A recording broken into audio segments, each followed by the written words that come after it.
ترکی کے صوبے باطمان سے تعلق رکھنے والی ایک دلہن نے اپنی شادی کو انسانیت کا درس دینے والا موقع بنا دیا جب انہوں نے ولیمے پر ملنے والے کروڑوں مالیت کا سونا اہل غزہ کے نام عطیہ کر دیا۔ رپورٹس کے مطابق اس نیک دل ترک دلہن کی جانب سے دیے گئے سونے کی مالیت تقریباً $40,000 یعنی 1,12,00,000 پاکستانی روپے کے قریب ہے۔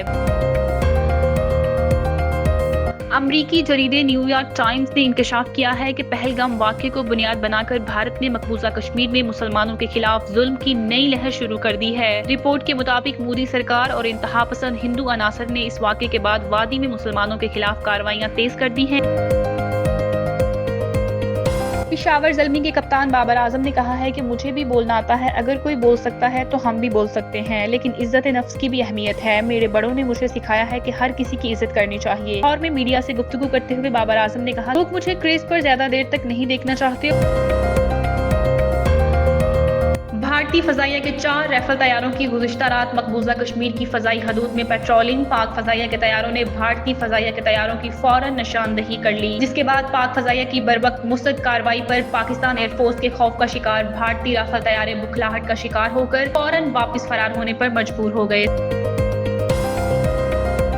پاکستان بنگلہ دیش کے ساتھ 5 میچوں کی T20 سیریز 25 مئی سے 3 جون تک فیصل آباد اور لاہور میں کھیلے گا۔ پاکستان کرکٹ بورڈ نے بنگلہ دیش کے خلاف T20 سیریز کے لیے شیڈول جاری کر دیا ہے۔ بورڈ کی جانب سے جاری کردہ اعلامیے کے مطابق پاکستان اور بنگلہ دیش کی ٹیمیں 5 T20 انٹرنیشنل میچز کے لیے ایک دوسرے کے مد مقابل آئیں گی۔ ترکی کے صوبے باطمان سے تعلق رکھنے والی ایک دلہن نے اپنی شادی کو انسانیت کا درس دینے والا موقع بنا دیا جب انہوں نے ولیمے پر ملنے والے کروڑوں مالیت کا سونا اہل غزہ کے نام عطیہ کر دیا۔ رپورٹس کے مطابق اس نیک دل ترک دلہن کی جانب سے دیے گئے سونے کی مالیت تقریباً $40,000 یعنی 1,12,00,000 پاکستانی روپے کے قریب ہے۔ دلہن نے اپنا نام ظاہر نہ کرنے کی درخواست کرتے ہوئے کہا کہ وہ اپنی نئی زندگی کا آغاز ایک مثبت مقصد سے کرنا چاہتی ہیں تاکہ فلسطین کے مظلوم عوام کی مدد ممکن ہو سکے۔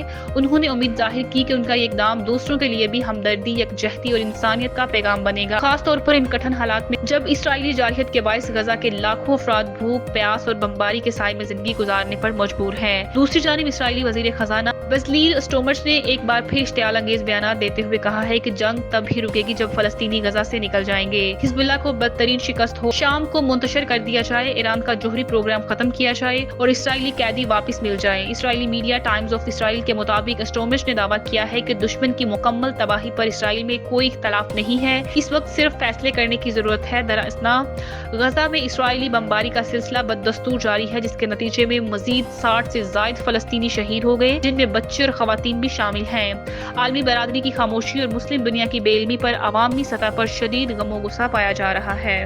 امریکی جریدے نیو یارک ٹائمز نے انکشاف کیا ہے کہ پہلگام واقعے کو بنیاد بنا کر بھارت نے مقبوضہ کشمیر میں مسلمانوں کے خلاف ظلم کی نئی لہر شروع کر دی ہے۔ رپورٹ کے مطابق مودی سرکار اور انتہا پسند ہندو عناصر نے اس واقعے کے بعد وادی میں مسلمانوں کے خلاف کارروائیاں تیز کر دی ہیں۔ ہزاروں افراد کو گرفتار کر لیا گیا ہے جبکہ درجنوں گھروں کو مسمار کیا جا چکا ہے۔ ہیومن رائٹس واچ کی ایشیا کے لیے ڈپٹی ڈائریکٹر مینیشا کشیپ کنگولی نے کہا ہے کہ پہلگام حملے کو اقلیتی گروپوں پر انتقامی کارروائیوں کے لیے استعمال نہیں کرنا چاہیے۔ ان کا کہنا تھا کہ اس طرز عمل سے مسلمانوں کے خلاف انسانی حقوق کی پامالیوں میں مزید شدت آ چکی ہے، جو عالمی سطح پر سخت رد عمل کو جنم دے سکتا ہے۔ نیو یارک ٹائم کی رپورٹ اور بین الاقوامی انسانی حقوق کی تنظیموں کی گواہی واضح کرتی ہے کہ بھارت اقوام عالم کی آنکھوں میں دھول جھونکنے کے باوجود مقبوضہ کشمیر میں جاری ظلم و ستم کو چھپا نہیں سکا۔ مودی سرکار کا اصل چہرہ ایک بار پھر بے نقاب ہو چکا ہے۔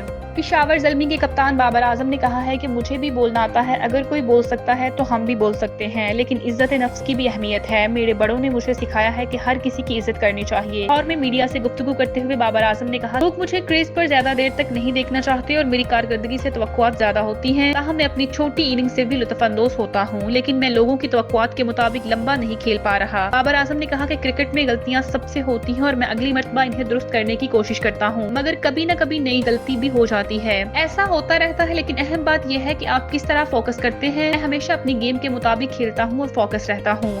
انہوں نے کہا کہ مجھے اس بات کا اندازہ ہے کہ آج کل سٹرائک ریٹ اور تیز کرکٹ کھیلنے کی بات کی جاتی ہے، لیکن مجھے کسی کو یہ ثابت کرنے کی ضرورت نہیں ہے کہ میں کیسا کھلاڑی ہوں۔ آپ جانتے ہیں میں ہمیشہ ٹیم کی ضرورت اور صورت کے حال کے مطابق کھیلتا ہوں۔ سٹرائک ریٹ کا بھی مجھے اچھی طرح علم ہوتا ہے۔ یہ بابر اعظم کا ایک ایسا بیان تھا جس میں انہوں نے اپنی کرکٹ کی نوعیت اور اپنی ذمہ داریوں کے بارے میں کھل کر بات کی اور ایک بار پھر ثابت کیا کہ وہ نہ صرف بہترین کھلاڑی ہیں بلکہ عزت نفس کے بھی قائل ہیں۔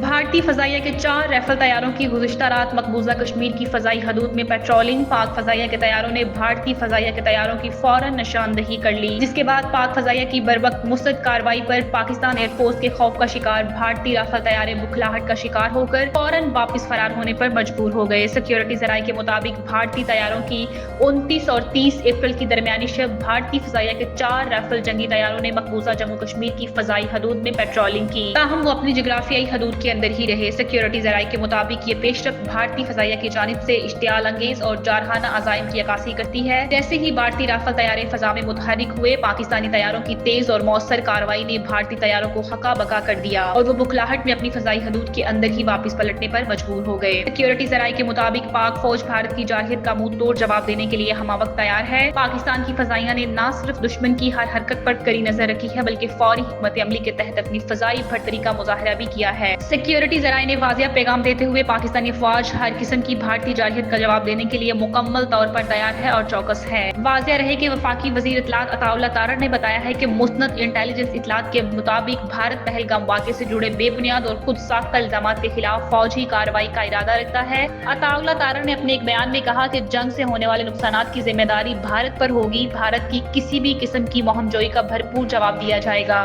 پاکستان بنگلہ دیش کے ساتھ 5 میچوں کی T20 سیریز 25 مئی سے 3 جون تک فیصل آباد اور لاہور میں کھیلے گا۔ پاکستان کرکٹ بورڈ نے بنگلہ دیش کے خلاف T20 سیریز کے لیے شیڈول جاری کر دیا ہے۔ بورڈ کی جانب سے جاری کردہ اعلامیے کے مطابق پاکستان اور بنگلہ دیش کی ٹیمیں 5 T20 انٹرنیشنل میچز کے لیے ایک دوسرے کے مد مقابل آئیں گی۔ دونوں ٹیموں کے درمیان سیریز میں کل 5 T20 میچز کھیلے جائیں گے۔ پہلے یہ دورہ 3 ون ڈے اور 3 T20 سیریز پر مشتمل تھا، لیکن ICC means T20 world cup کی تیاری کے لیے اب ون ڈے انٹرنیشنل کی جگہ 2 اضافی T20 میچز کھیلے جائیں گے۔